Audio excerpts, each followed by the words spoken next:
Hi hello అందరికీ నమస్కారం. Welcome back to our channel. Mahalakshmi పథకానికి సంబంధించి తాజాగా ఒక మంచి శుభవార్తని మీ ముందుకు తీసుకొచ్చాను. ఈ సమాచారం మొత్తం మీరు తెలుసుకొని ఈ రూ. 2,500 మీ ఖాతాలో జమ చేసుకునే విధంగా పూర్తి స్థాయి సమాచారాన్ని చివరి వరకు చూసి స్పష్టంగా తెలుసుకోండి. మర్చిపోకుండా మన ప్రతి ఒక్క వీడియోని లైక్ చేయండి. మనం ఇచ్చే ప్రతి ఒక్క అప్డేట్ మీకు వస్తూ ఉంటుంది. అండ్ కావాల్సిన 3 పత్రాలు ఏంటివి?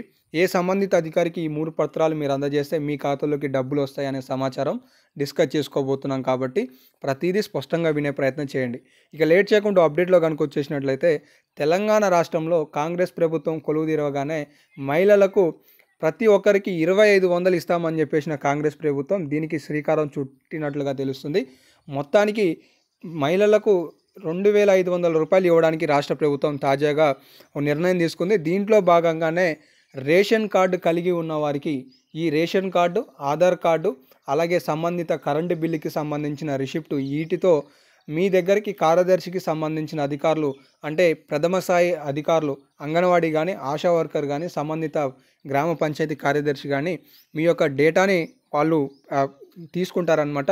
తీసుకున్న అనంతరం ఎంతమంది అర్హులు అనర్హులు అనేది గుర్తించి దానికి సంబంధించిన ప్రత్యేకమైన ఒక కాలపట్టికను వారు విడుదల చేయడం జరుగుతుంది.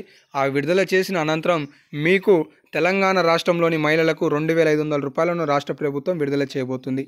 ఈ సంబంధించిన పత్రాలను మీ యొక్క కార్యదర్శికి కానీ, అంగన్వాడీ టీచర్కి కానీ, ఆశా వర్కర్ కానీ తెలియజేసే ప్రయత్నం చేయండి. దానికి సంబంధించిన సమాచారాన్ని వాళ్ళు క్రోడీకరించుకుంటారు. తదనంతరం రాష్ట్ర ప్రభుత్వం పూర్తి స్థాయిలో తెలంగాణ రాష్ట్రంలో రూ. 2,500 మీ బ్యాంకు ఖాతాలో వేయడానికి సిద్ధంగా ఉన్నది. సో ఇది తాజాగా మహాలక్ష్మి పథకానికి సంబంధించిన అప్డేట్. సో తెలంగాణ రాష్ట్రం మహిళలకి ఒక శుభవార్త. తాజాగా చాలా పథకాలను ప్రవేశపెట్టింది రాష్ట్ర ప్రభుత్వం. ఇలాంటి అప్డేట్లు మిస్ కావద్దనుకుంటే సబ్స్క్రైబ్ చేసుకొని ఫాలో అవుతుండండి. ధన్యవాదాలు.